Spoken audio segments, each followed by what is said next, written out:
What's up, everybody? Today, I'm honored to have award-winning singer-songwriter-producer Matt Hylom back in the Yours Truly virtual studio. A few months back, Matt reached out to me to see if he would be willing to collaborate on helping promote his latest album to the fine people of The Corner on the Yours Truly podcast. This was exciting for me because it told me two things. One, Matt saw the work I was doing was worth connecting with, and that this little corner of the internet was a thing worth promoting an album in. I think this is an important point. Last night over on Grim Grizz's Broken Clock Tower Discord, the topic of art and its proper place came up. And the idea that an artist is trying to connect two people through art, through time and space. Like we are, in a sense, looking at and hearing from Leonardo da Vinci when we gaze into the Mona Lisa's eyes. And we're being embraced by Michelangelo when we're surrounded by the images of the Sistine Chapel. And today, more than ever, we are meeting artists cybernetically at different times and places as we encounter their digital art. If you'd like to support this channel, give it a like and a subscribe. If it makes sense, share it with friends. And if you believe Yours Truly is something that might be described as worth your while, you can support the channel financially by becoming a channel member. So check that out, link in the description. I've invited Matt back today to have a more pointed conversation about the topic of creativity. Matt's recent album release, The Frame, make sure to check that out over on Spotify, also linked below. This album is Matt reaching out in his creativity to people who inspire him, figures like Peterson, Peugeot, McGilchrist. But he is also reaching out to others who have been inspired by the same figures. He reached out to me. He reached out to The Corner. It made sense. Matt is wildly talented, and if he wanted to play the game of effectatiousness in the music industry, he could. He knows the business and the game. He's already had wild success producing what he calls elevator music or stock music that we all hear in promotional material, non-copyrighted music that people put as background in their YouTube tutorial videos. In 2018, he had the most streamed stock song in the world. And with that success, and with that comes success. But we may or may not know, success does not always equal meaning. Just last night, Tim Pool announced he was quitting his successful in real life program. Not because it wasn't successful, but because the success was not enough to sustain the meaningfulness of the show for him or those involved.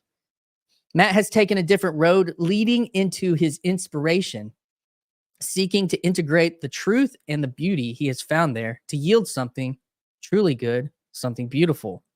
I don't know where this conversation will ultimately take us today, but I'm excited and honored to share it with you all out there listening in this parasocial landscape. So clock in, start some chores, hit the road, or take the baby on a stroll as we enter into some conversation craft together with Matt Hylom today here on the Yours Truly podcast. So without any further delay, I give you Matt Hylom. Hi.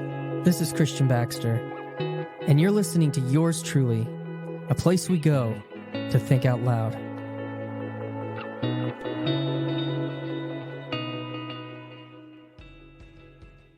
Dude, I was just thinking, I forgot in the intro to name your streaming company. What's the streaming company?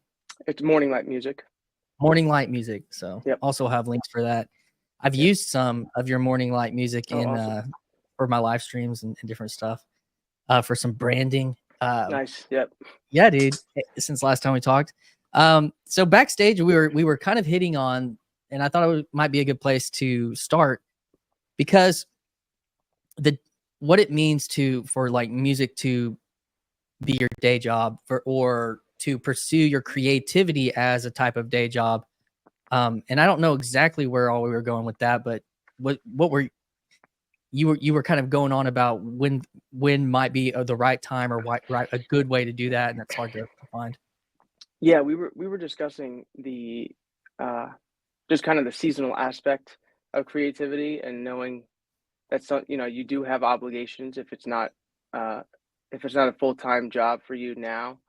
That doesn't mean that it won't be, or it doesn't mean that you could never pursue it. Like you have to put it back on the shelf. It just depends on the season. Like the way it worked out for me was that once I started doing commercial music, I got really busy and then had to kind of put my creative aspect, my artistry kind of on the back burner, but knowing that it was going to be seasonal. Like I'll come back to this once I get into a groove. And it took, 3 or 4 years before I could kind of reapproach um, my creative aspect, like my artistry. And that was just something I knew that I was going to be able to kind of, put a pin in it and then return to it later. Um, so yeah, we were just discussing how, like, if that's how you feel now in this moment, that you can't pursue it, that doesn't mean that you can't eventually, but you kind of have to, figure out how you're going to work towards that uh, different area of your life. What the thing that was making me think of was this idea that Peterson really has been pushing a lot, which is like sacrificing, like with for the now, for the future. Like, Hmm. could you speak Yeah, to that a little bit? Like, was for that sure. a part of that, or did that help that? Yeah, I think so. Yeah, I would say that my artistry was like my two marshmallows um, that I could wait to get later. Uh, Uh, and yeah, it takes a certain level of prioritization um, and kind of self-awareness and growth and virtue uh, to be able to do that. For me, it wasn't. I had to kind of let go of my own uh, personal interest and desires to create freely as I wish, and they kind of had to embrace the reality that I'm trying to build a career for my family. I have a wife and kids that I have to support, and so that has to take priority. So there has to be something in my head that I can develop to be able to do that. But then even in just doing that, you then gain the kind of mechanism uh, to be able to continue to push out things that you want, to sacrifice the future, sacrifice the present for the future, as Peterson would say. So it was kind of meta. Like I kind of took advantage of the opportunity to do that, knowing that that was going to be something worth doing in the end. Like it's anytime those sacrifices come, it's like, oh, this is what it's like to live life, and you get opportunities to either sacrifice the present or the future, and you make that decision. Um, and so yeah, it wasn't like a I didn't see it as a like a sad thing or something that like was unfortunate. It was just I saw it more as an opportunity to grow in that way, that I knew that if I could just I almost it's like kind of like a leap of faith. Like I know that if I do this, then I can get to a point where I'll be able to create artistically later.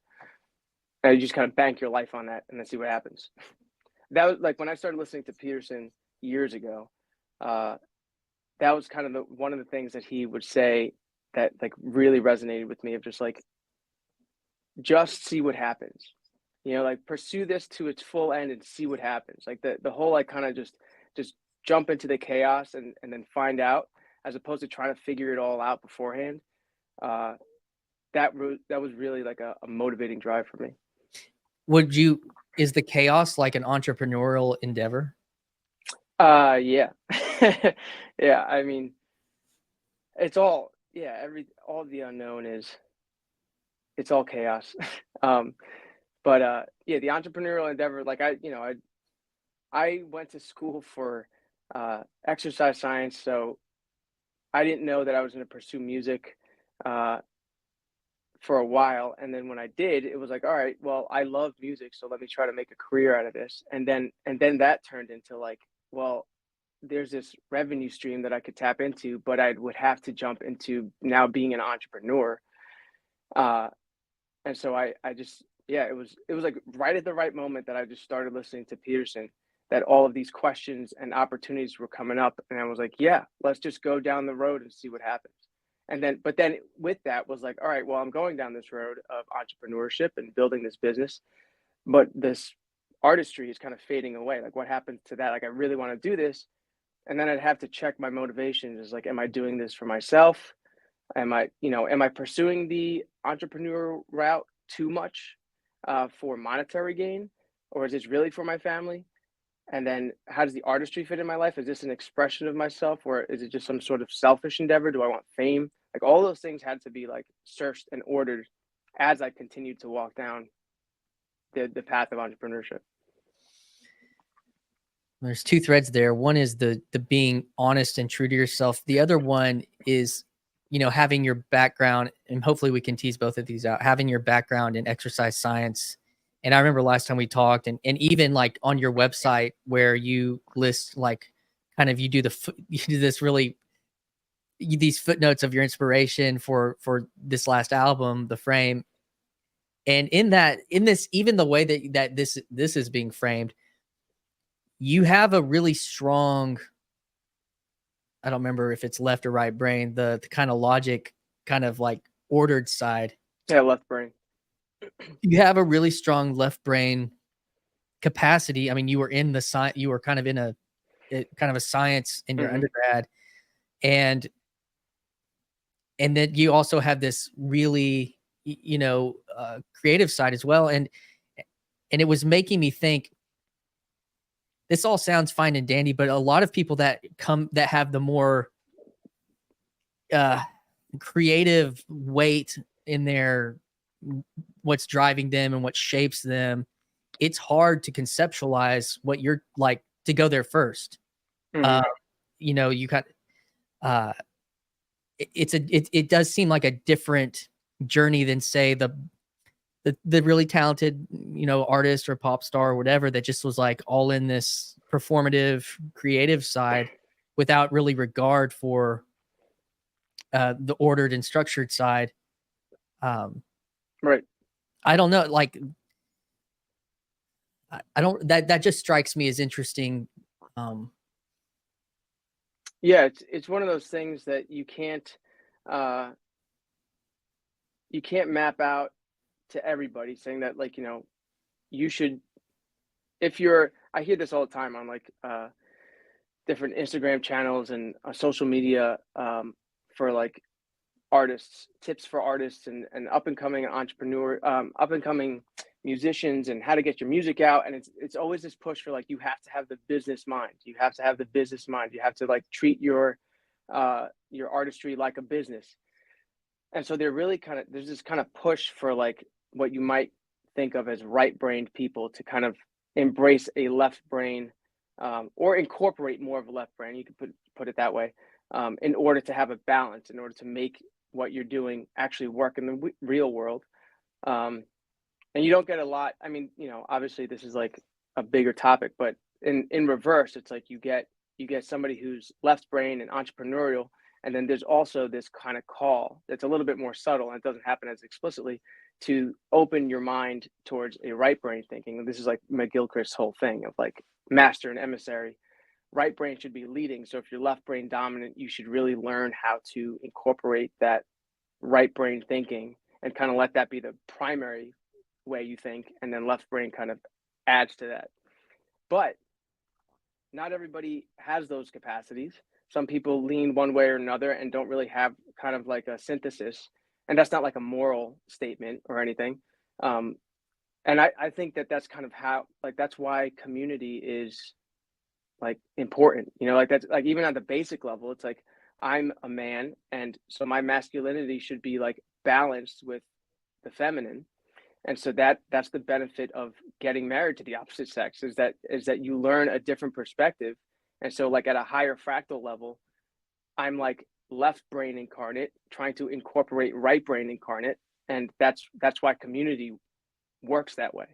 And so maybe you're a right brain artist and need to, like, you really know that you're not going to be an entrepreneur. Like there's no way, like, aside from the moral things of like your pursuit of virtue, it's just not an interest to you. It's not something you're going to pursue. Maybe that is actually the answer to the question of what you should do next. It's like, you shouldn't learn to be an entrepreneur. You should reach out to community to find people who are left brain so that you can collaborate with them. My brother, yeah, go ahead. My brother recently just got published with a Catholic publisher, and he was kind of in this same dilemma of like, do I self-publish or do I work with somebody else? And it kind of came down to a similar question, where he's also right brain leaning, and doesn't have left brain tendencies, that kind of entrepreneurial business mindset. And so it worked out for him, thanks be to God, that he got published. But like pursuit of that was also just in the fact that like I know he knew he wasn't going to be self-publishing. Like I can't do all the things that are involved in that, and so that became his then. It's like acknowledging that he wasn't going to do that. So it's like an element of humility that took to know that he had to reach out to a community of some sort that had that infrastructure, so that he could actually find the balance at a different level.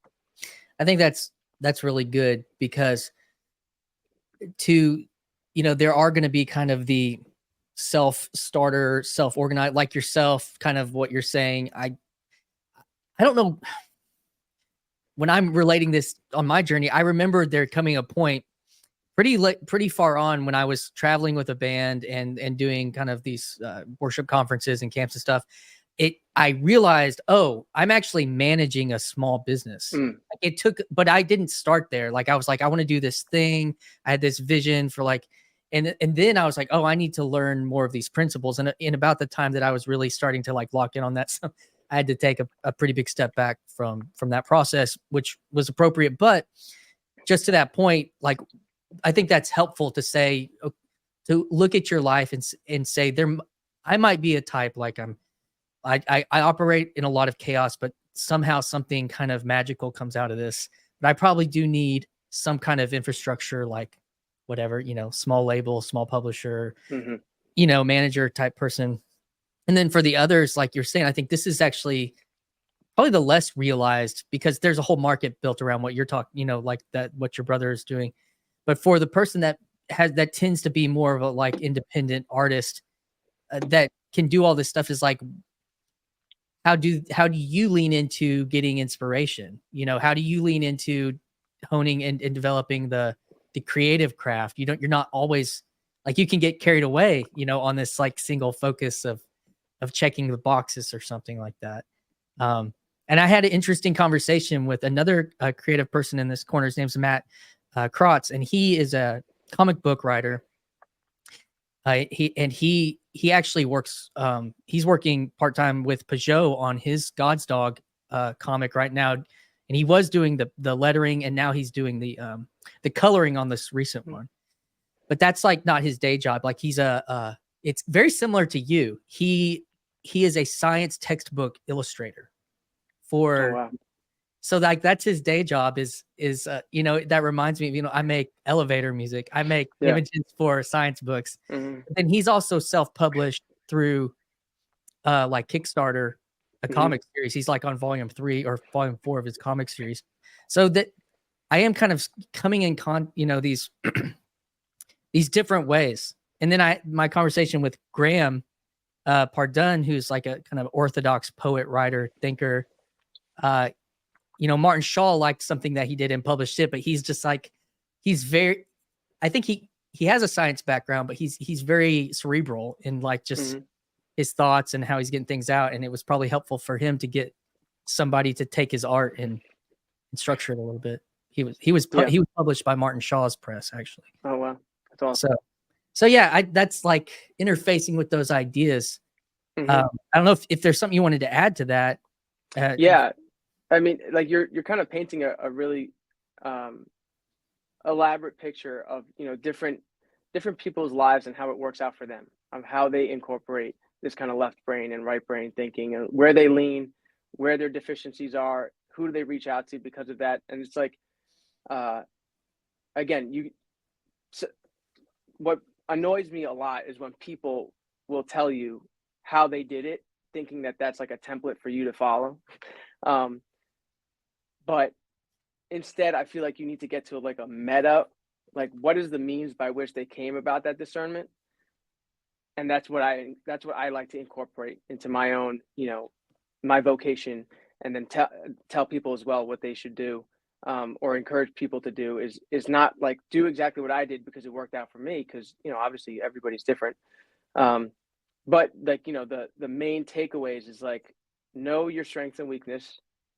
But then also, like, even on the example of like husband and wife, I can't just say I'm a man and therefore I do this thing and my wife does this thing, and that's how like we complete each other in that way. Like her virtues fill in my vices and vice versa. there's still an individual kind of incorporation that has to take place. So it does take a lot of discernment on the practical level of artistry, business kind of tension as to like what areas are you neglecting that you shouldn't neglect, and what areas are like things that you're just not going to be.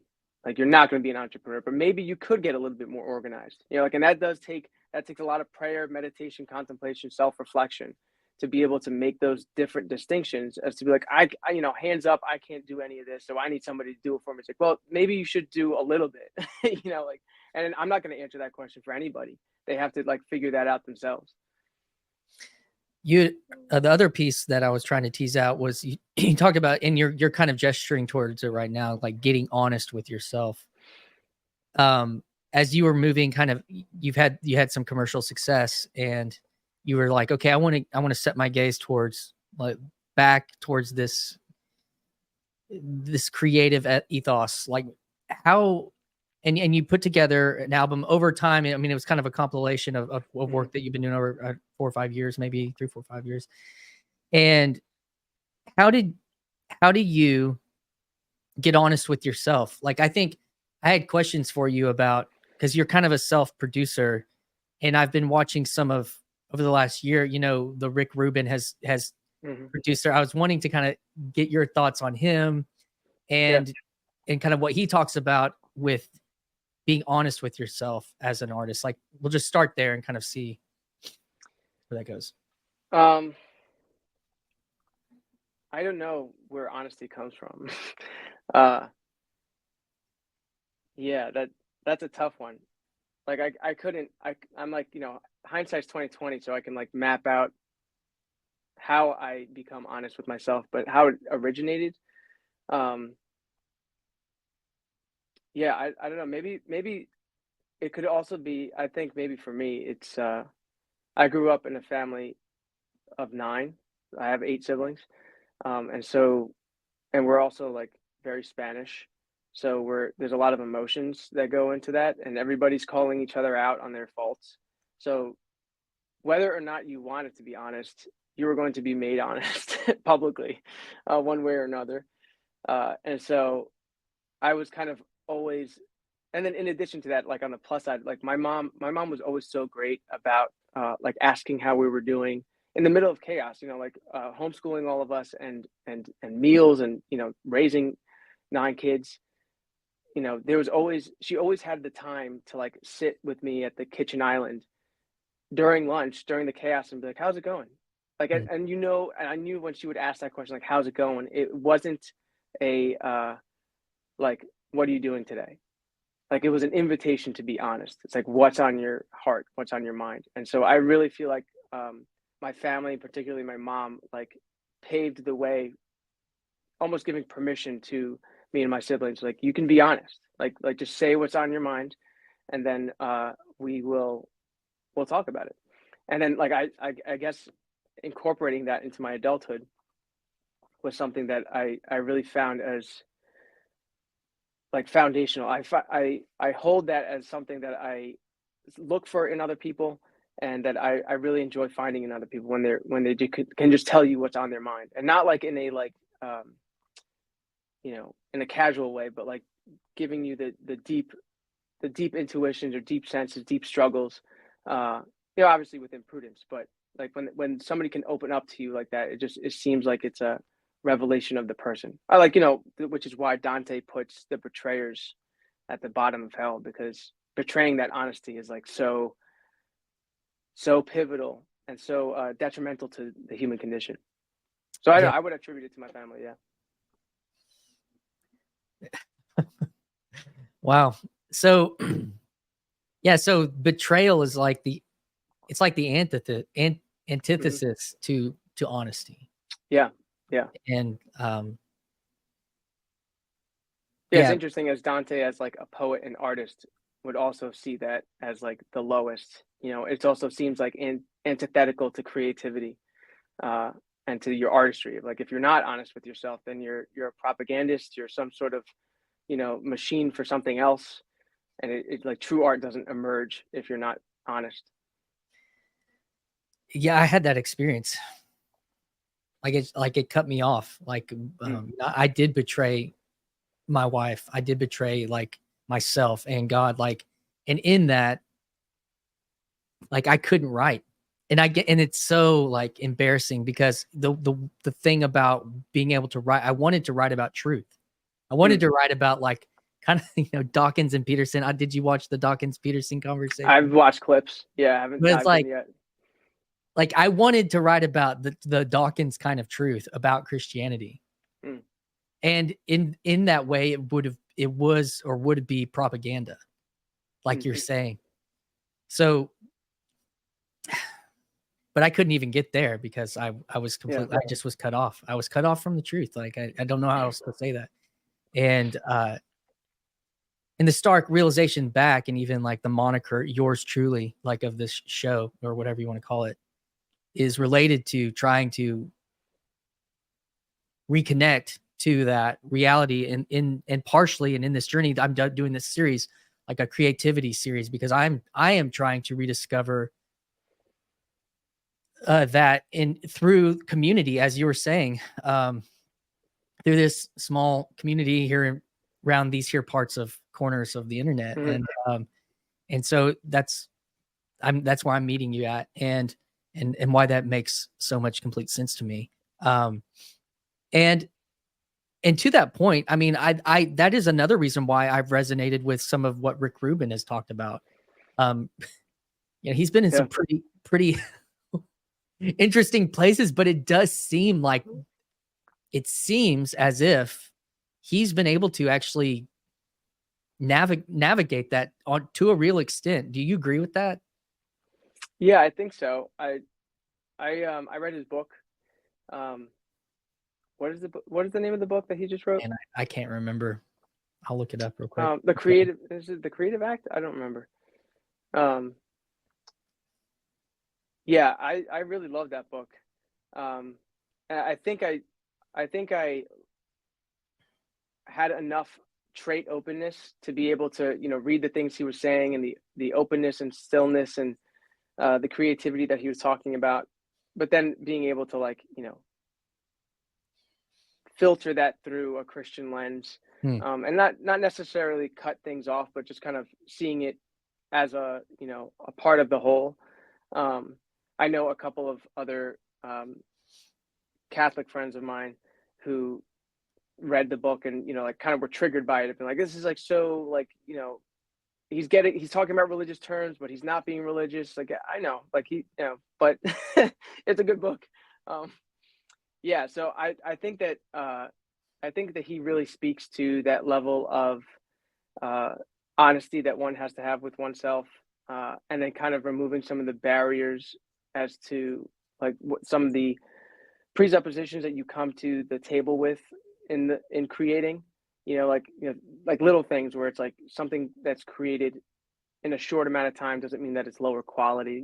Like tidbits like that, where he's like painting a picture of like, just kind of like move in an artistic way and then see what happens. Yeah, I like that a lot. Yeah, the part about something quick could be good, actually. Could be better. I know from the world that I came in, I felt like things had to, I almost would say, like, when in the transcendentals, like where sometimes truth can dominate the art in a really unhealthy way. And I would say that's something like the propositional tyranny of, it has to be, the pitch has to be perfect. And I know you probably really, yeah, from your music is so tight and crisp, but coming from like the Christian kind of side, the Christian music side, like the more industry side, lost Matt. Still kind of grainy. We'll see if it clears up here in a second. But like coming from like the Christian side, like and in some ways I think it's good, like this idea of like, you don't, in those sacred spaces, you don't want distraction, but if you're trying to like map that onto a creative process, I think it can be overbearing in a type of way that doesn't allow like something raw to come through. And I think that I really experienced that, being dominated by that in a certain way. And I don't know, that I've wondered about that. But to that point about Rick, like I was listening to his Rick Beato podcast not too long ago, which I thought was really cool. And he was saying he played guitar on this, it was Beastie Boys. Like it was like a real simple riff. I don't know if you caught that, but it's like it wasn't really anything special, but it made that, I mean, it was a big part of the song. It was really simple. And it kind of was so counterintuitive to a lot of things that I've thought for a long time about music. I don't know if you have do you have struggles with those types of things or thoughts on? Yeah. I mean, because I am kind of like left and right brain, I struggle with the like turning off the analytical side or the, kind of expansion side, and then having to just kind of create freely. That's kind of the biggest thing I took from Rick Rubin's book, was really just kind of almost giving me permission to just kind of like throw paint on the wall and see what happens. And then obviously you're coming back, and analyzing it and critiquing it and modifying it. But like you do have to get into like a creative mode that's different than just being like, let me map out how this is going to work. Yeah, it's so hard to talk about, and to put to words. But one of the things, from Rick Rubin talking about the vulnerability and being true to yourself and all of that. One of the things that like needed some nuance, I feel like, was the honesty being, seems like it could be weaponized to a kind of postmodern, there is no narrative, I'm just gonna say what I want and it's truly authentically me, and et cetera, et cetera. I think Dostoevsky is extremely honest, right? And that doesn't mean that he is like portraying his characters in an idiosyncratic way through his own creativity that's just kind of like, from his own mind. It's kind of, there's a receptivity there that precedes that, of being honest with how the world actually is outside of you, and then being honest in portraying that. So like when you were saying in the beginning of, in the intro to this podcast, you were talking about, the painters or artists, like we're getting a snapshot into their mind. And so it's kind of, I would say, almost a moral imperative on artists to develop that honest sense of how the world is, as opposed to just existing in your own mind and then being honest. Like, so I'm thinking of like, yeah, so like we'll stick with Dostoevsky. Raskolnikov's character is like, you know, a true honest depiction of how one would go mad upon trying to hide a murder. And so that had to be developed, and then Dostoevsky has to get out of his own way, right, with his own presuppositions of how the world works, and understand that that's how humanity is. And so he's learning and he's growing in virtue, et cetera, et cetera. And then from creativity, he tells a story from that perspective. And so it's like there's this like ebb and flow of being honest with yourself. It's like, well, first you kind of experience the world as it is, like you receive the pattern before you then create something new. Are you saying something like, for him to be able to understand what would turn somebody into an evil character, or even for Dante to get honest, you either have to get honest with yourself in a really deep way. And I think I listened to, when I heard Jordan Peterson live, he talked about like experience he had in going to like South America and working at like being at a prison and studying it or something. And then even asking himself, like, how, that dark question of how do you get to the Holocaust and such.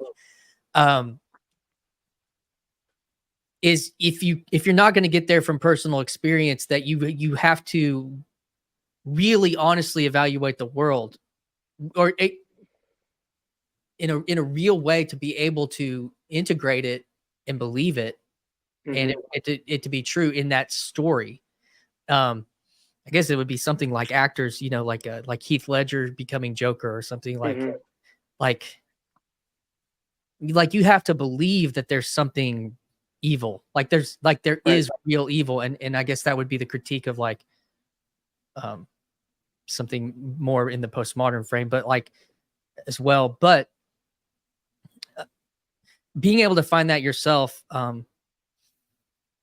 is true. So what does that look like in like maybe your recent, like, have you been able, do you feel like you were able to get to those places in your recent work, or are you working on newer things and you're continuing that journey, or? I Yes and no. I mean, it's always a process. Yeah. But I try to as best I can. And it's kind of a combination of like, well, you're not going to go out and experience and evaluate the world. Like you know, you're only one man. So insofar as you can, you should, but that's why you read books. Mhm. That's why you take in more art, because you're taking in snapshots of other people's perspective, and you're then in conversation with those people, and then you have like opponent processing, right? Like you have like other people's perspective as to what the world looks like, and then you have authorities who you trust and religions you're a part of, and then your own experience as in your own life with, you know, for me as husband and father and brother and son. uh, and then you're just constantly evaluating the world and trying to be honest with that, right? So like being honest with yourself is not like, you know, to use a Peterson phrase, it depends on what you mean by honest with yourself, right? That has so many implications of like honest with your nature or honest with your idiosyncratic, you know, fallen perspective of the world. Like, you know, those are two radically different uh, propositions. And I feel like Rick Rubin doesn't, like, back, you know, tying this back, I feel like Rick Rubin doesn't make the distinction between those two things, uh, and kind of leaves it to be neglected in a kind of postmodern way. Which, I mean, it makes sense for, you know, who he is. Like it kind of is indicative of the time and culture that he's in. So it's not like Sure. I'm not putting all the blame on him. No, of course not. I mean, that's the interesting thing, reading like with that conversation you were having with your friends who were kind of put off by like he's not a Catholic trying to make Catholic, like write a Yeah, Catholic book, exactly. you know, like Exactly. or Yeah. whatever. And I think that's, I remember you know, probably kind of feeling that way at certain times in my life, but why be surprised? But the other part is that the world is not devoid of truth, even if it can't recognize where the truth comes from, you Yeah, know? exactly. And it, I mean, in a certain way, I mean, I'm encouraged just to even hear him mention that he thinks it does come from God. Yeah. Like, Yeah. Yeah. yeah, you know, as Hmm. opposed to, you know, he's just a producer producing the Beastie Boys in the 90s or something, like that's Yeah. it. Yeah. I Because and he I wanted a bunch of money and that yeah, was it. Like, yeah. yeah. Yeah. And so the other interesting thing though, I was in a conversation. I had a I did a live show on here last week, and we got to talking about music quite a bit. I think it's just that there's a keyboard in the background and people are like, let's talk. It's like a subconscious Yeah. thing, Yeah. but it came up. One guy did say, it was Phlebas, this guy who hangs around the corner with Paul Vanderklay a lot. He was like, why is Rick Beato's podcast the best podcast or something like that? And then this other guy, Mm. McMo, was like, what are you talking about? You know, it's his takes are all bad, blah, blah, blah. But to me, the most interesting thing is that he is talking to a lot of producers. Like that to me is a really interesting thing, because we all see, you know, on purpose, the artist was lifted up as an icon for the public, but the producer was like the puppet master behind Yeah. everything, you know, um and they didn't have a voice, and they were this mysterious, that mysterious job of what. Hmm. I don't know. Have you found that interesting? Or does that, I don't know if you've even watched some of Yeah. those conversations or not, I've but seen a few of them. Yeah. the artistry of producing music is something I like stumbled upon, because I again, like you said, it's mysterious. I didn't know what producers did. I knew that like they arranged things on a computer somehow, and I thought that was just kind of mechanical, and like the artist did all the things, and then the producer hit record. um, uh, yeah, so like when I first got into music, and I wanted to put out an EP, I tried like a Kickstarter campaign to raise a bunch of funds, but like I didn't have any fans, so that failed. um, obviously, and so I was like, all right, well, I guess since I can't get sent to a really expensive studio where producers do their magical thing, which I don't know what it is, I'll try to like arrange this myself. And so I just opened, GarageBand or Logic, whatever I had at the time, and started producing, but always thinking in the back of my head, like, this is not producing. I don't know what I'm doing here, but like producers do something else. I need to go to a professional place to do that producer thing. And then kind of later discovered this is exactly what they do. And then also that a lot of creative choices are made by the producer and artist in collaboration, or just the producer. And so like I always said, like, well, I don't want to produce. I'm mainly guitar instrument singer songwriter, but I do want some say as to like what synths are used, what kind of kick drum and drum patterns. Like, you mean produce the song? Like, so you want to be a producer? So yeah, I quickly discovered that this was actually like a secret passion of mine. That I love the arranging aspect, the sound choices, sound design, and all of that. And really, it's kind of it's almost like painting, where you're kind of like bringing these elements together and kind of rearranging them on a screen. Obviously, Logic can get like really colorful on the computer, and it does kind of look like a painting when you're done with it. So it is something that I am very passionate about, but definitely not from the outset. I know we hit on this last time, and you're kind of bringing in a few ideas here. And for people that maybe haven't walked through that process, I remember I spent like, I got into debt to buy a PowerBook back before there were MacBook Pros. Well, when I was in college, because it had GarageBand on it. Uh-huh. And working with a band in high school, and limited access to talent and that kind of thing in the area that I was in, I was like, I need like 5 of me's. I need like 5 me's. Mm-hmm. And now I'm so mediocre at everything. It's just like jack of all trades. Yeah. Yeah. It's like, I wish I was like, oh no, I need better people at all these other things. But, but it was a really exciting time to be like, oh, I can record a guitar part, and here's a drum loop, and I can kind of hammer out a bass on the top string of my electric guitar. And like, a poor college student on $100 guitar. And, but what I didn't realize was that, and a lot of people don't realize this, like, so this at a smaller church, when you're working with the modern worship music thing, especially 10, 15 years ago, I remember the church was asking like, all right, we want contemporary worship. They didn't care if it was good. They didn't care. They just wanted the band thing. Okay, so give us the band thing. And I was like, well, I want good music. Yeah. And so there was a value problem there, and so then I had to figure out, well, how do you take a person who likes 90s grunge and a girl who only plays hymns and a very limited person on the bass player or drums or whatever. Mm-hmm. And I realized I was becoming a music producer, because I was teaching them genre. Like, this is how you play this genre.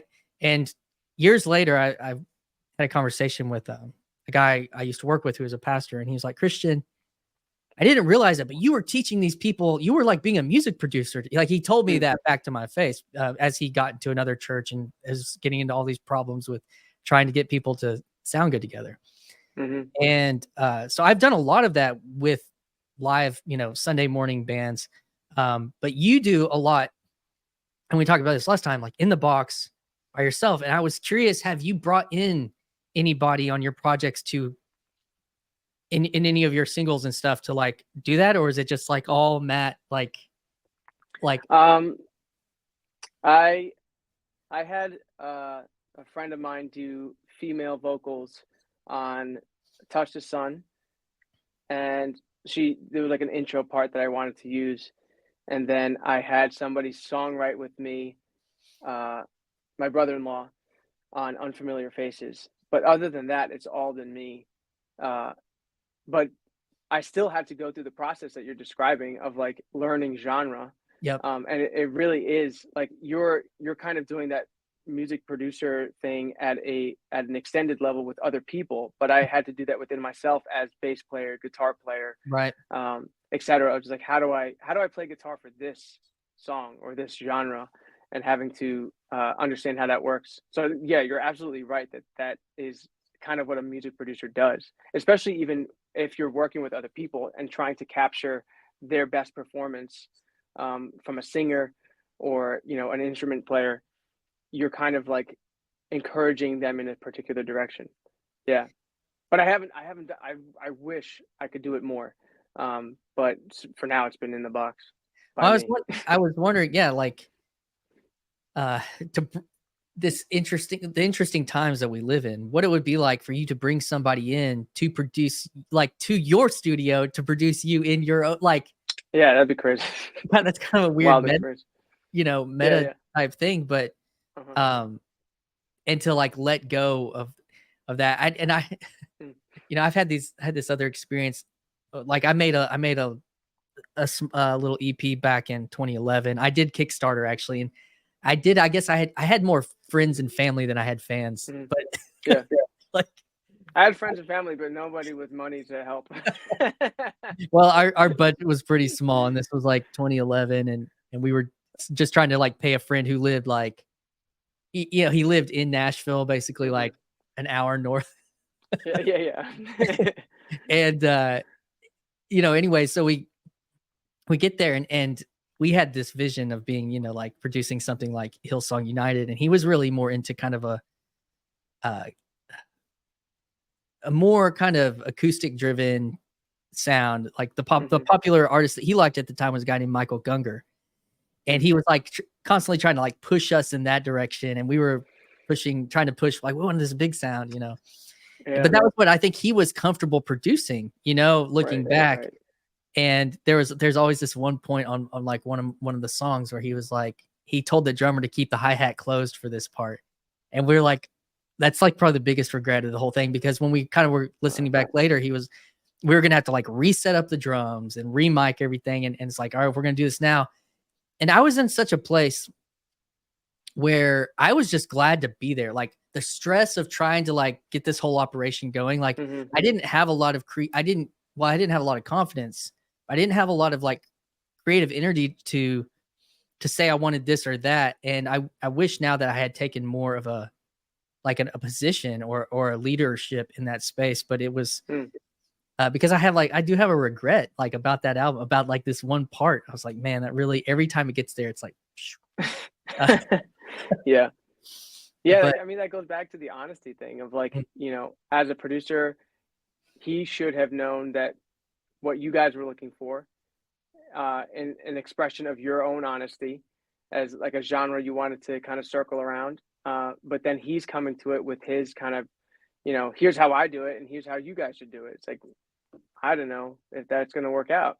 Um, like maybe like, he has to be honest with how much is expertise and how much is bias mm, opinion.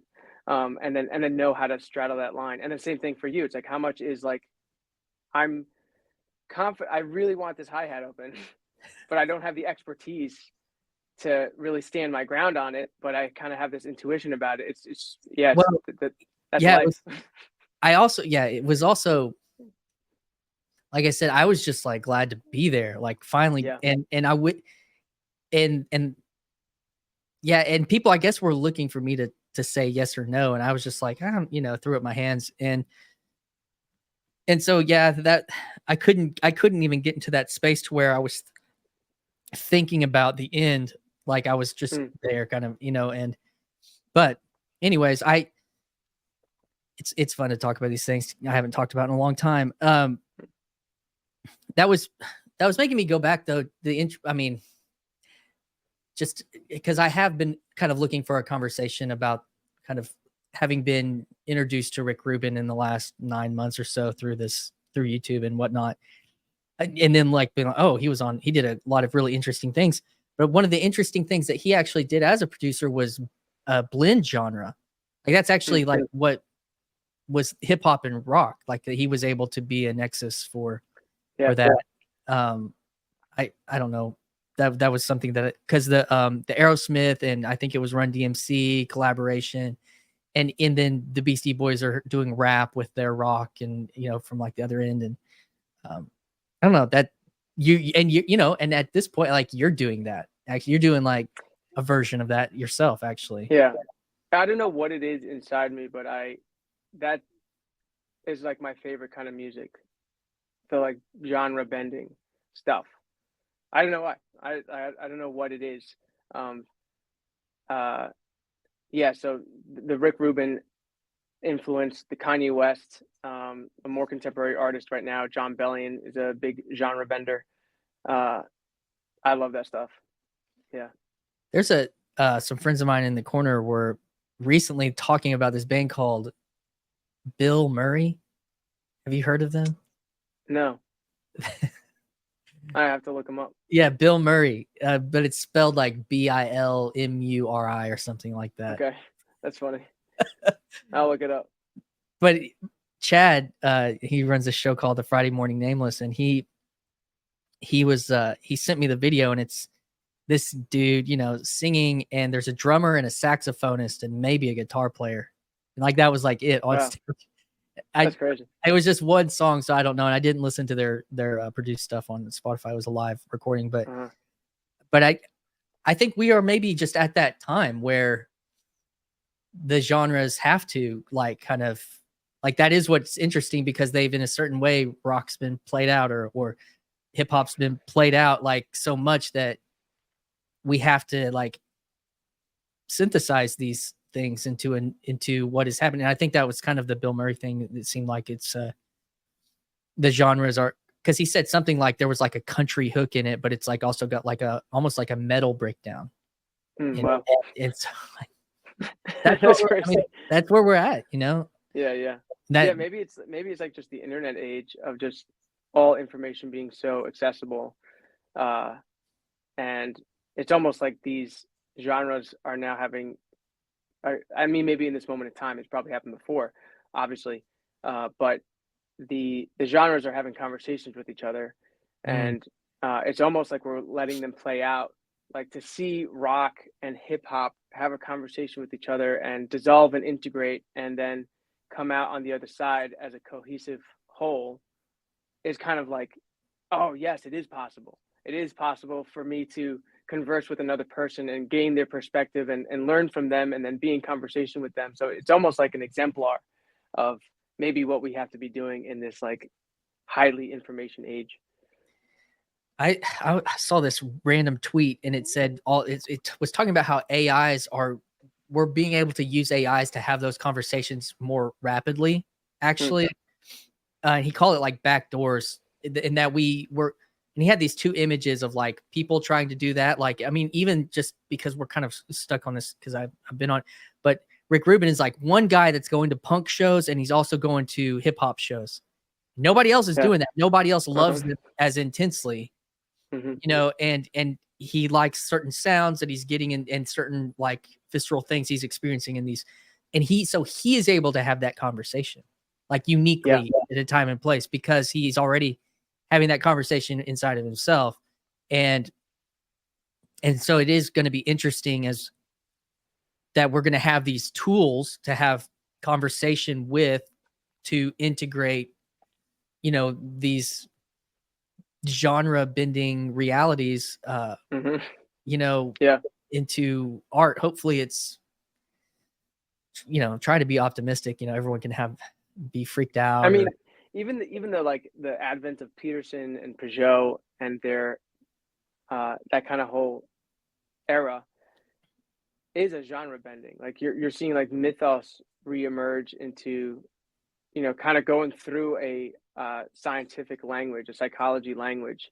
And so like Peterson is like the best exemplar of genre bending right now. Well, Yeah. that's what I thought in his conversation with Dawkins. Actually, there was the most interesting part is where they were trying to get archetype and mimesis to talk. Hmm. And That's interesting. and one of the coolest points for the conversation to me, and I did like a reaction video, but I forgot to mention this. I'm like, oh, this is like, I left the hi-hat closed. It's like, Yeah. because I'm not doing like a lot of highly produced videos where I'm curating. I'm just kind of, it is kind of more raw. A lot of my stuff's more raw. Even this is going to, it's not highly edited. I read the thing live and I might have a foible in the intro, but I'm just getting it out of there. Mm-hmm. But he said like genetic mimesis was like in the development of a predator is like you have predator and prey. And even in their relationship, you could almost call it a conversation. Like, because the predator would gain a skill evolutionarily, and then the prey would gain a skill to fight it. And it's making each one stronger constantly. Yeah. And what was the coolest point is that then Peterson said something like, well, that genetic predator prey mimesis has been abstracted out into mimetic warfare. So now the memes, like our memes, are perfecting into these highly compacted truths that we're able to recognize, and then like, is such a highly compacted truth, I guess, would be a question of like an archetype that's like right all of a sudden it like solidifies into this truthful idea. I don't know. That was but it was through a conversation with kind of competitors because of the synthesis. And I totally do believe that Peterson was, well, he's kind of like that Rick Rubin thing where you have a guy that's listening to hip hop who's studying evolutionary biology and psychology and all that was related to science, and then he's also like taking seriously the biblical corpus and mythos and seeing it as something that's worth continuing with, as opposed to like Dawkins, who was just like throw it all out. And now trying to have that which is what he's constantly trying to do, to tell me what you think about this. Like I'm trying to hone my ideas, my memes, or so I mean, and so thanks for joining me on that as we're, practicing some conversation craft ourselves. So I don't know. One of the things, I mean, we've kind of hit on this already. But like you had some commercial success with your business. Like what is driving you to work out your creative processes if you're not like that challenge of if you're not needing it for like to depend on it financially? What is that process like? What does that process look like for you? Do you have like a schedule or like a thing, or do you does it come in waves? It definitely comes in waves. Everything comes in cycles. Yeah, I can speak to how it worked out, or is working out for me. So once I had a certain level of success doing the music, the licensing music, I was kind of confronted with the reality that I could retire off of this. Like I'm good. And so the artistry became something that I was going to have to really refine as to why I was doing that. Especially because now at this point, I, had several children, have several children, and I have a wife and a family to take care of. And so there was a certain part of me, like my left brain side, was saying like, any time spent doing this creative thing for my own sake is kind of selfish. I should probably be home with the kids. And so there was a lot of struggle with that, where I had to reevaluate why I was doing this, and kind of confront honestly to my wife that like I was scared that she would not understand my artistic endeavor, and think too pragmatically of like, well, if you don't need to work on the thing that makes money right now and you're taking the day to be creative, why can't you just be home with the kids? Like, that was a fear of mine. It's not like she would say that, but that was always in the back of my head of like, well, why don't I just do things that are useful? Like, if at any moment I have, if this financial success is giving me more time, I should do more useful things. So it took me a while, and I think it was developing my religious sense that really just kind of answered that question as to what I'm doing. Uh, I mean, to be brutally honest, like my artistic expression is like kind of just me talking about how I see the world, and it's the way I can express my religious ideas and my relationship with God, uh, at a deeper level than I could do either writing a book or having a conversation with somebody. Um, and so it became for me a a kind of compelling uh, outlet, if you will, of where I can express those ideas. Um, and it was, one of the things that I had to struggle with was that like I feel like I have this muse where I have to do it. So there's that aspect. It's not like I had this, idea that people should hear something and I should say it, and I have a message to send. But it was just like I can't not create. So there's this urge in me to do that. But then the struggle was that I felt like uh, it would be a muse at one point, but then like a siren at another point. Like it would like call me to its detriment. Like I felt like if I went down these rabbit holes of creativity, I could like lose myself, um, and kind of forget the practical side of things. And so I'm still in the middle of that tension of feeling like this thing that's calling me is benevolent or not. Uh, and so, I mean, yeah, that kind of just places like I'm like literally in the middle of that kind of tension right now, and I don't know if that's like this is something I want to talk to like artists who've been doing this for many years. Is like, is that always a struggle? Because I feel like that's not going to be resolved completely, especially when it's like um, not financially needed or not a source of income or whatever. Like if you're doing it, if you want to say for its own sake, how does that tension like resolve itself in the real world when you have like real things to attend to?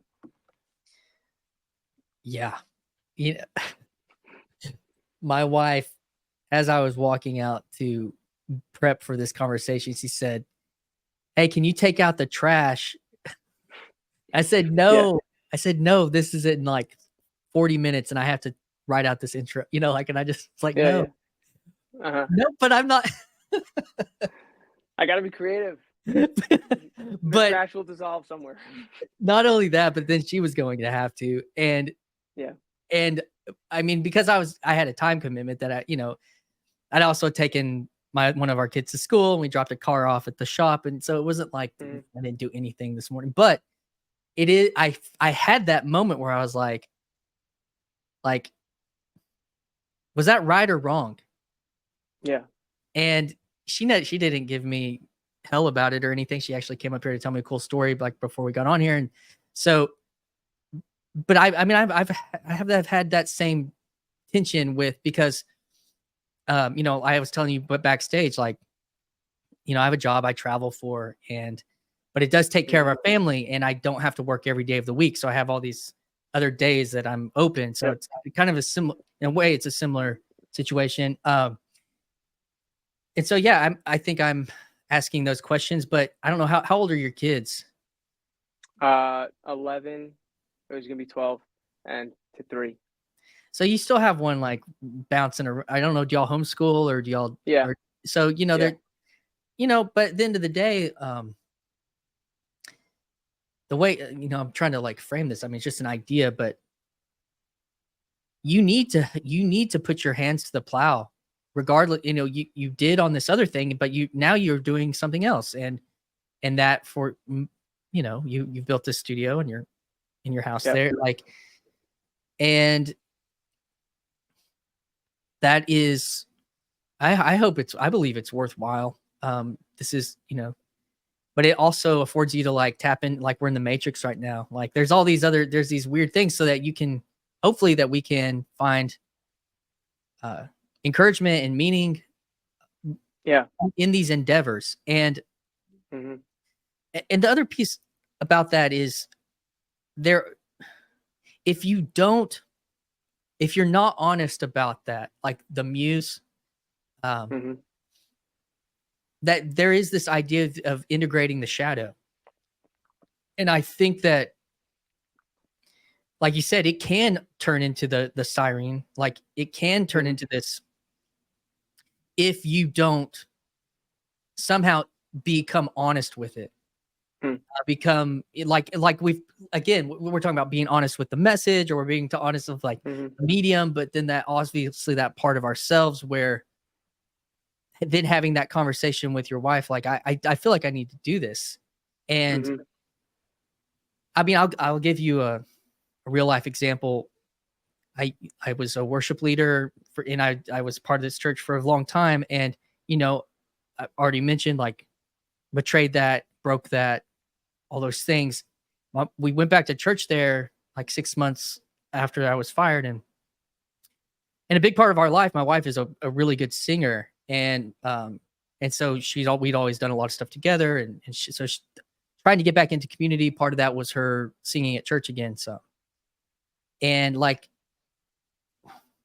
I came to a point where I graduated from nursing school and I was like, and I got so depressed because this felt like a nail into the coffin of my old life. Like, okay, I'm now having to start new life and it's completely different field and has nothing to do with all these things I'd built my life. And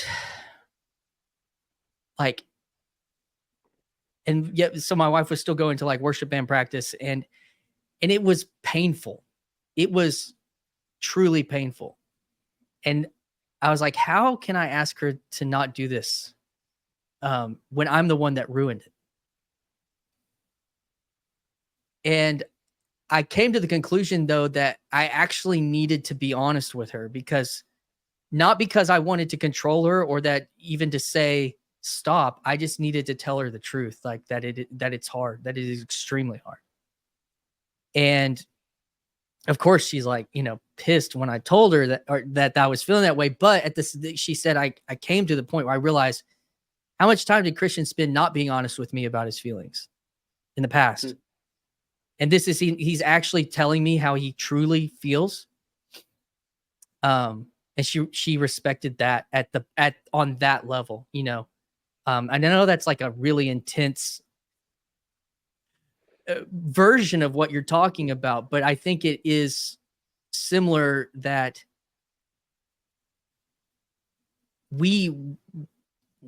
there's so many things in our life that we don't want to, like when something is truly inside of us that we don't want to be honest about because because you're asking, like, if your wife's homeschooling and she's got a 1 or 2-year-old and you're saying, hey, can I spend 8 hours or 6 hours in the studio?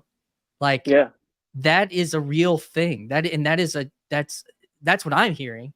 And, but if you don't at least be honest, because you're not asking if I can spend this time away. You're asking, can I go try to forge this thing? Can I go try to do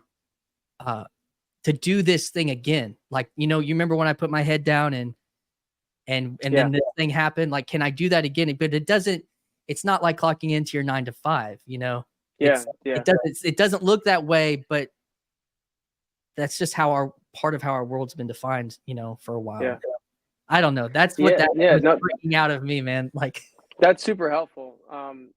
It is a tension that I'm not sure. Again, I don't know if there's like a perfect balance. I also think that some of it, like at least for my own life, I don't want to spend so much time navel gazing of like how do I spend my time at like just kind of thinking too much about it, as opposed to, just, being honest and then moving with the spirit, if you will. Like, for example, like we've worked out that I do Bible with my boys Hmm. in the morning before I go to work to create. And then I come back home for lunch because I'm like 7 minutes away, and I do math with my oldest. And so I'm still helping out with the homeschooling as I can. And again, that's again like a reflection, trying to look into myself of like, how much time do I need to create? What can I contribute back to my family since I've gained this time from financial success? I shouldn't just hold this all to myself. And so I'm trying to give back and have that balance of like, I do feel this like urge to continue to create. How does that play out with having 5 kids that are all being homeschooled and a house to run?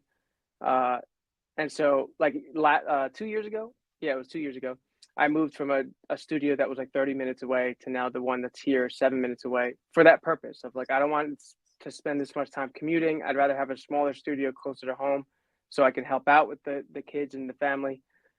So yeah, it's like as long as I'm trying to self offer as best I can to Hmm. the right things in the right context, keep my prayer life tight so that I feel like it that gives me the vision to be able to frame everything the right way, everything falls into place, then it's on God. Like if he put that desire in my heart, I'm just gonna keep my vision towards him and then like let him figure out the details. Isn't that what the kids are saying these days? On God. It's on God. Yeah, no cap. And Yeah. the other, so when you said my prayer life, can you talk? What does prayer look like on a practical level? How do you pray?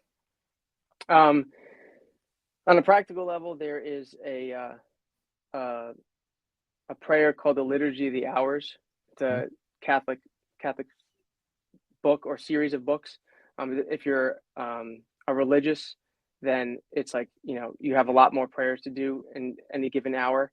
But for the laity, what I say is morning prayer and evening prayer, and they're like set readings, psalms, and readings from the Bible to say in the morning and then in the evening. So I do those two, and it's so good because it's structured and it's like the whole church is praying it.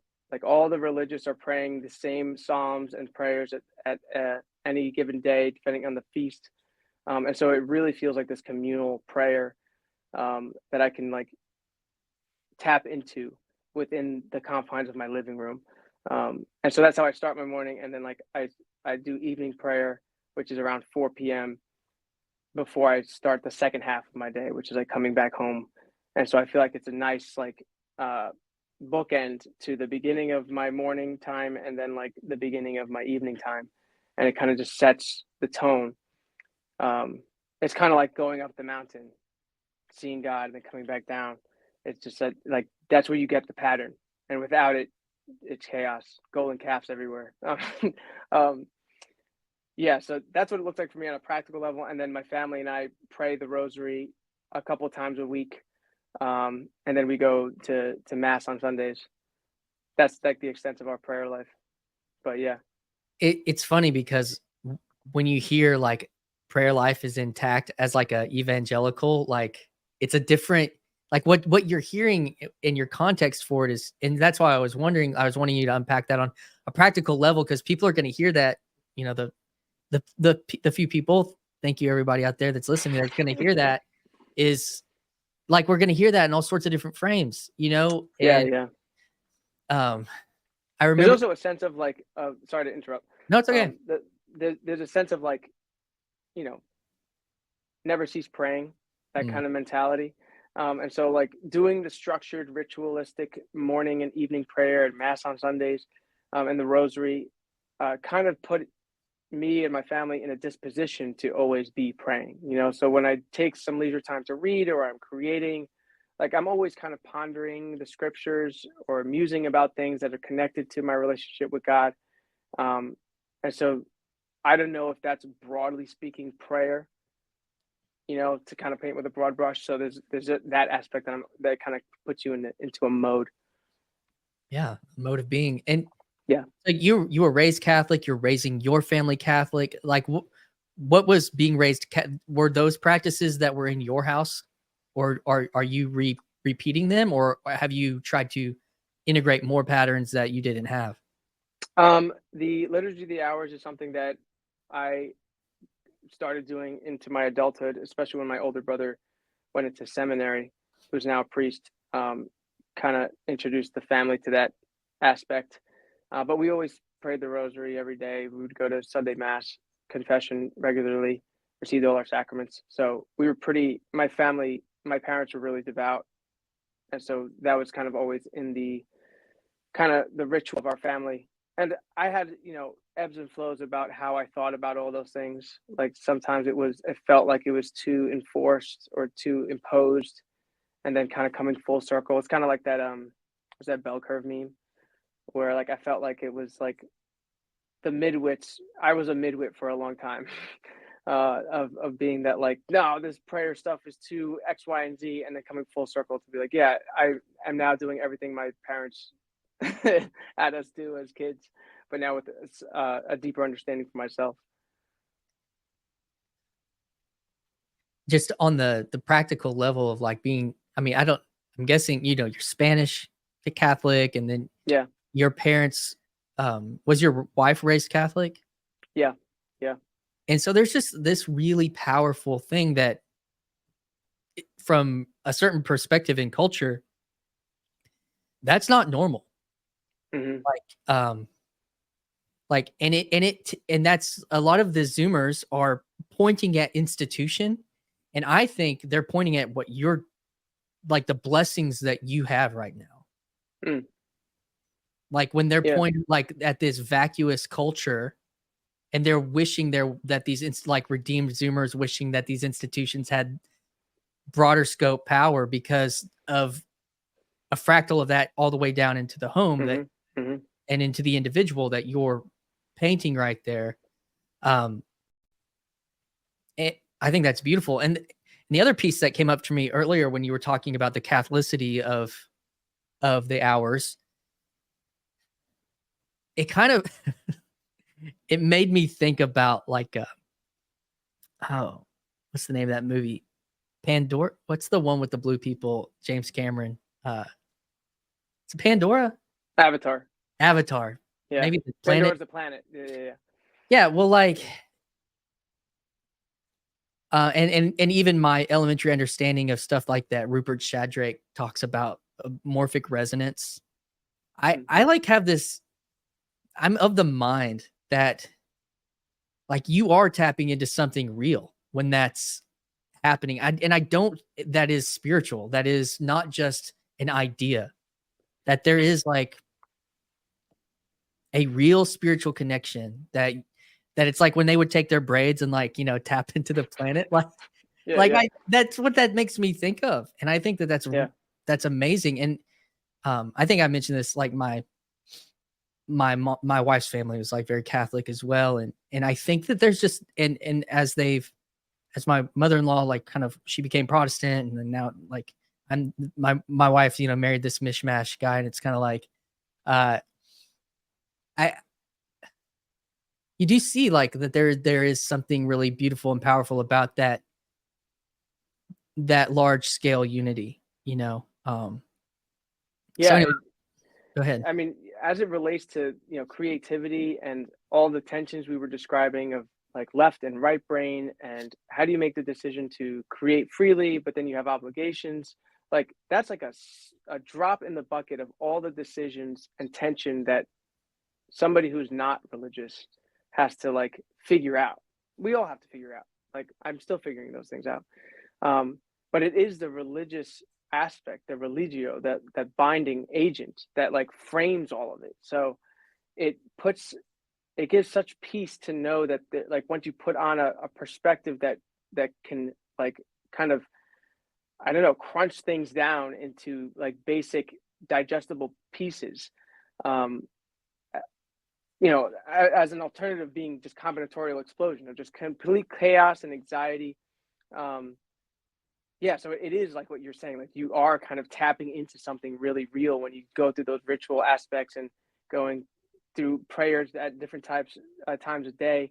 Um, yeah, I guess the more Christian understanding, instead of tapping down to earth, you're kind of ascending up to heaven and tapping into like a pattern, and then that frames your whole world.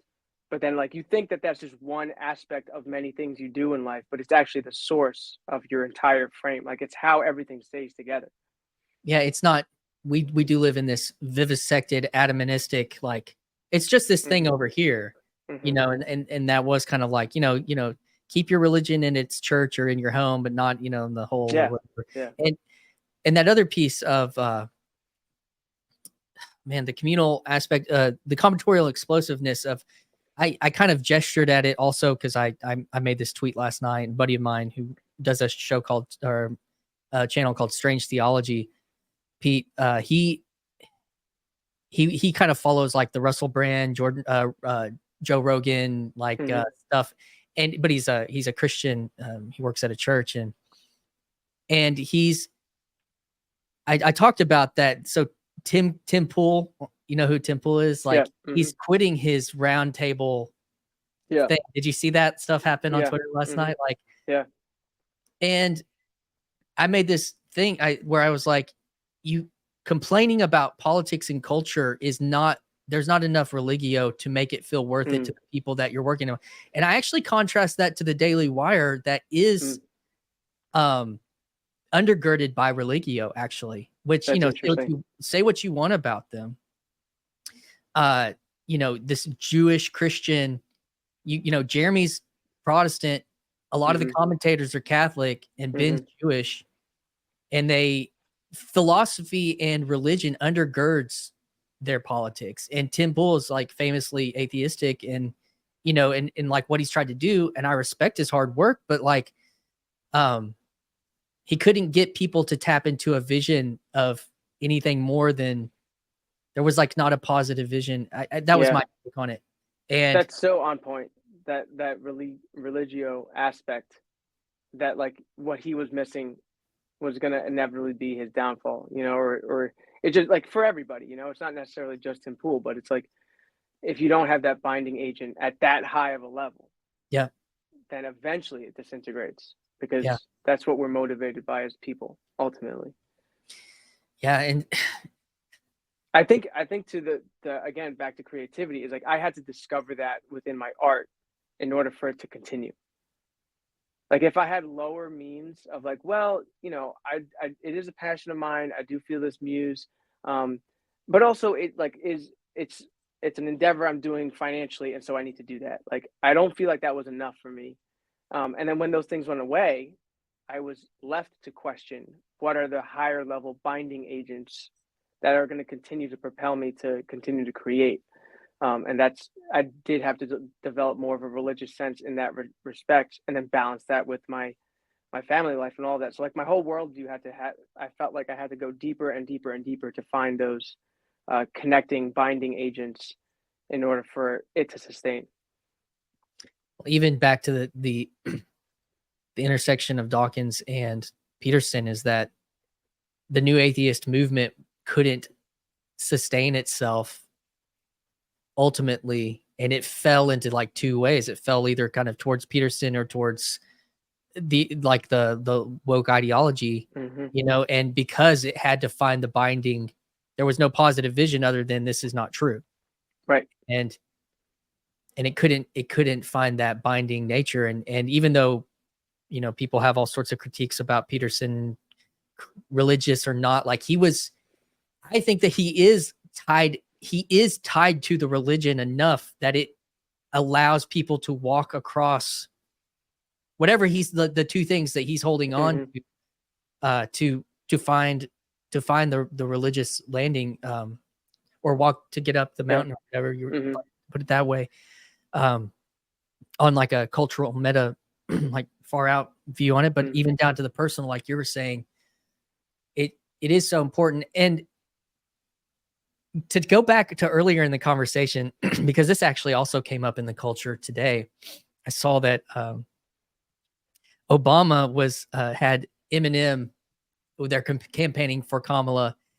And then Obama goes into quoting at the end of it. He's doing like, lose yourself in the music, the moment he starts kind of like quoting. But what's funny is there was another political candidate last fall, like a year ago, Vivek Ramaswamy was, he quoted, he was that's right. Yeah. quoting that live. But just to the point of like that line, like you bet, like Eminem's line, you said you can lose yourself in, I don't want to lose myself. And he's saying you better lose yourself in the music, in the moment. Don't let it go. Like, and that's what that made me think of is like, well, is he right? No, I don't think he is, but he's speaking to something truthful though, that you were also gesturing at, which was you can lose yourself in that completely. Yeah. And it's interesting how powerful that is in that song. And even that it, you know, I mean, cause it's like coming up in the culture right now. And, yeah, it really is beckoning for like we were saying, a binding agent of some sort. Like, what do you lose yourself to is the question. Yeah. Yeah. I mean, you only have a couple of options when you really get down to it. In terms of the motivations for of any action. You know, Peterson is always pointing to like power being the alternative to that self-sacrifice. I feel like there's two other things too. There's like pleasure and knowledge, as the kind of three corresponding alternatives to kenosis, to self-offering. Is like power, knowledge, and pleasure seem like they are the alternatives to that Christian understanding of pouring yourself out for somebody else. And so, like, you know, again, like lose yourself in the music is like I lose myself when I'm creating, but what am I losing to? Like, what am I losing myself to? What am I outpouring myself to? I lose myself when I give myself to my family. But what is that for? Is it really just for my own pleasure, for my own gain? Because even within a family life, there can be those motivations kind of trying to get to the top over just self-offering. And so, yeah, you do ultimately lose yourself. And that is what the culture is asking. What do we lose ourselves to? Like, what are we giving ourselves up for? Yeah, it has to be Christianity. Sorry, spoiler alert. Yeah, dude.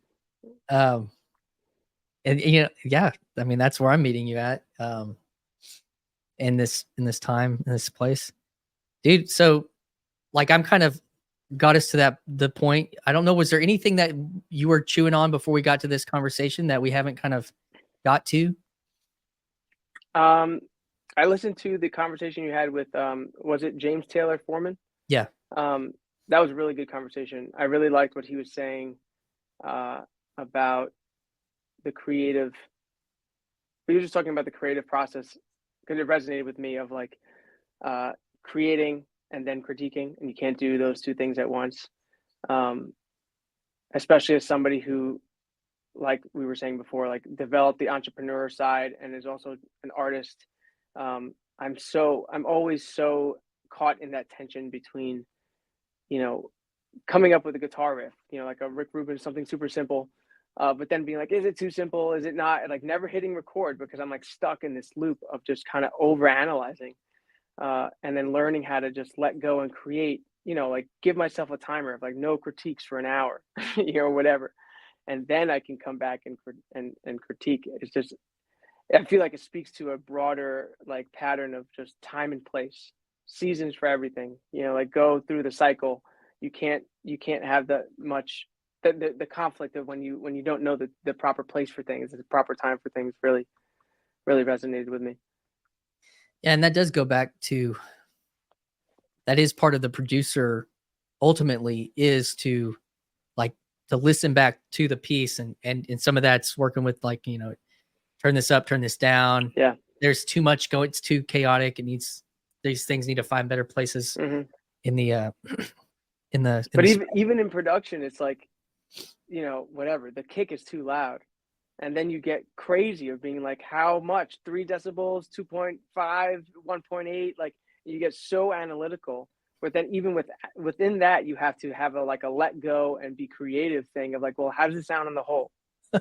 Like, is it bothering me on the whole? Like, it's so meta. Like, it goes so many fractal layers deep that it That drives makes me nuts, honestly. that makes me think of Obi-Wan Kenobi talking to Luke Skywalker. He's like, you must let go. Like, Yeah, no, all the time. Yeah, I have and like those scenes from those movies of like Dune 2 when he's like, life is not a problem to solve, but a reality to experience. I have like those clips like in my phone, just like rewatch before I'm like over analyzing my kick drums. oh, really? Yeah, That's part of like you let some of that stuff like help yeah, for sure. Like fuel. just reminders. It's kind of like a remembrance of like just remember to let go in this moment, and then we'll come back and analyze. Yeah, just any reminders are helpful. I'll write it down, So put it on my desk. that is a conversation with other artists that you're allowing to speak into your work in a really specific way, actually, For sure. through For other sure. mediums. Wow. Yeah. That's a cool insight. Thank you for sharing that little Yeah. tidbit. So that you have another voice because you are, alone, Yeah. I'm stuck in doing my that work. box. Yeah. Yeah, dude. Well,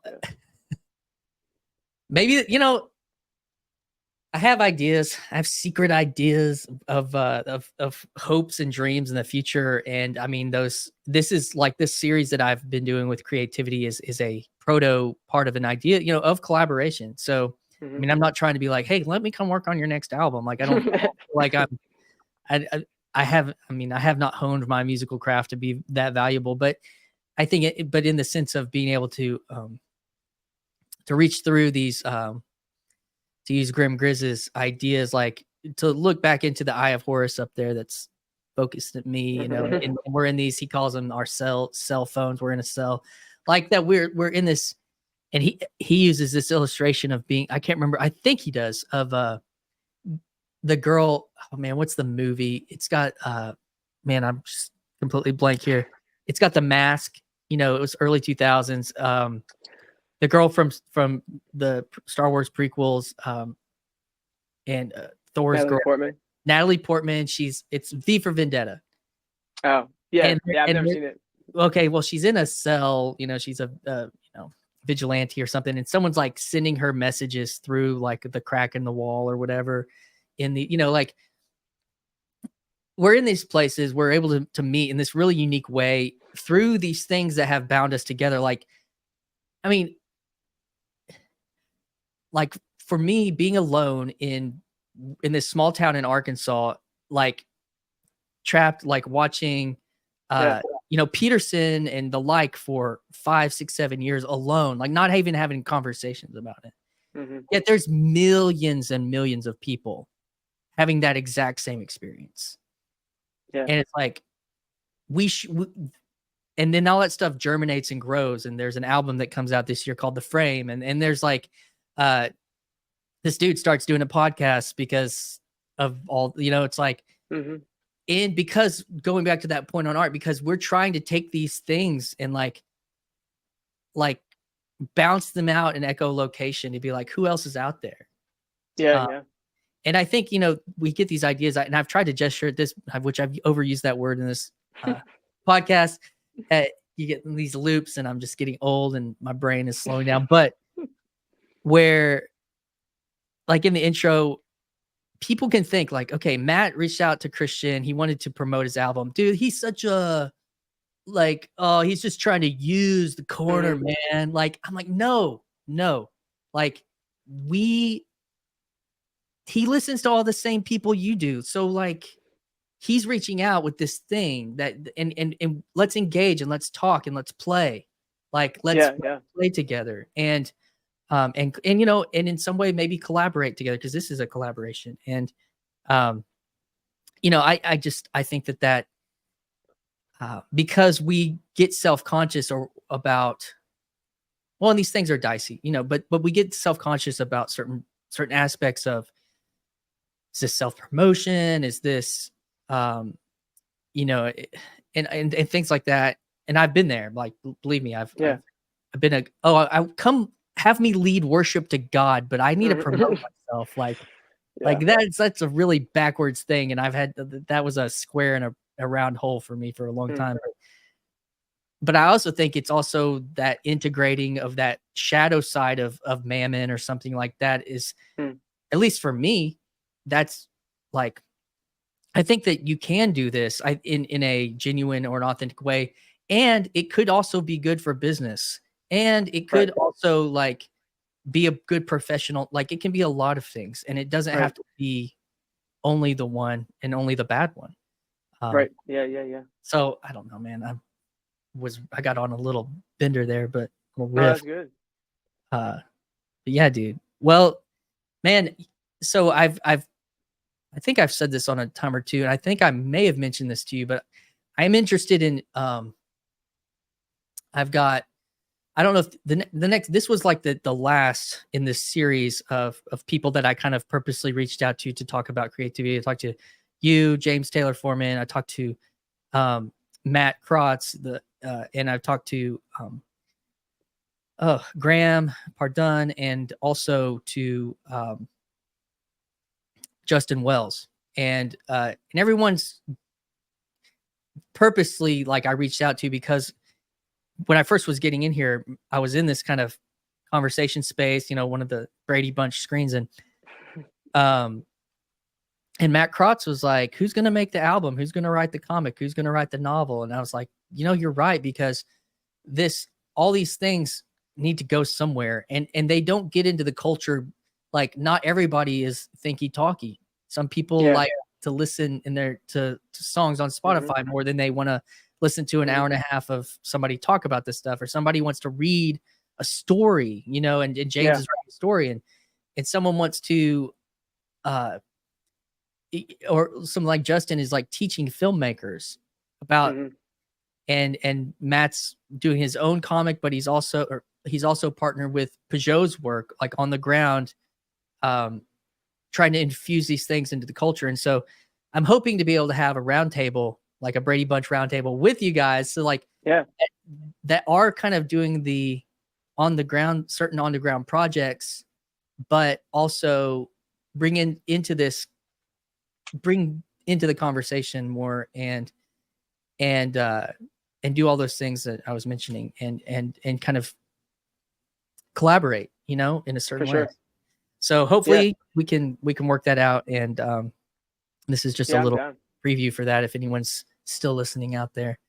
And for all of you that are, thank y'all very much. Matt Hylom, dude, I've got to have like links to your album. Is Spotify enough to say, or do you want me to? I can give you a Spotify or like a link tree or something that'll send to different social media. Okay, link tree. We'll get that. And one thing I wanted also, I mentioned this last time, but that you have the most listened to cover of "Let It Be" by the Beatles on YouTube still, and it's on your Spotify. It's on your Spotify, and it's really good. Thank you.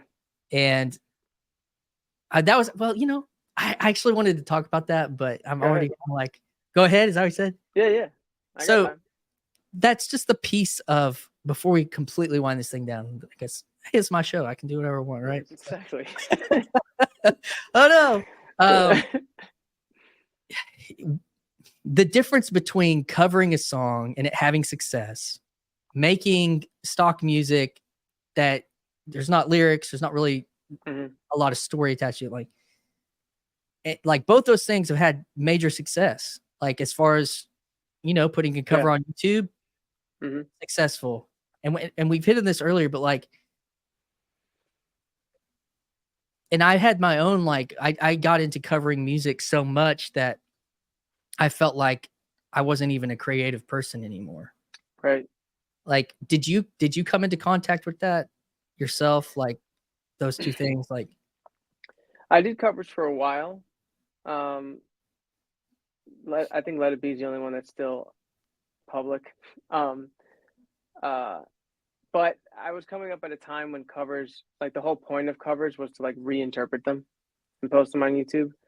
And so I always felt like there was some aspect of creativity involved, because I was going to go take "Let It Be" that was, mostly on piano, and try to interpret that into guitar.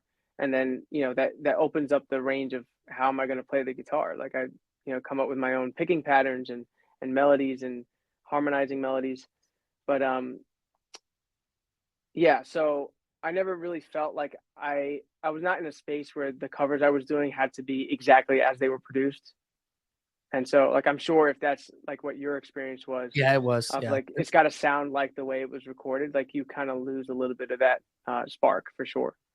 Gotcha. Okay, that makes more sense, and that gives me a category for cover that I think I needed actually. Mm, Yeah, because I was not interested in what I could do. I was interested in just trying to be like the people that I thought were yeah, superior to me, you know. yeah, Um, and it really beat that down for a while. Thanks for adding that tidbit, for dude. sure. Yeah. So, yeah, the frame on on Spotify. That's going to Hmm. be, and you'll have a link tree in the description. And again, I want people to check out your website's going to be there too, because you've got your lyrics on your website and you've got Hmm. like what was inspiring those lyrics, you know, all those people that Yep. we've already talked to about a bunch in this podcast. It's really cool, creative thing that you did with that. And it's definitely Thank like you. a left brain addition to Yeah. to Yeah. the art, but cool nonetheless, man. So, yeah, dude, thanks for being here today, and Absolutely. we'll finish this thing out backstage. Yeah. Thank you, man. I really appreciate this conversation. Good.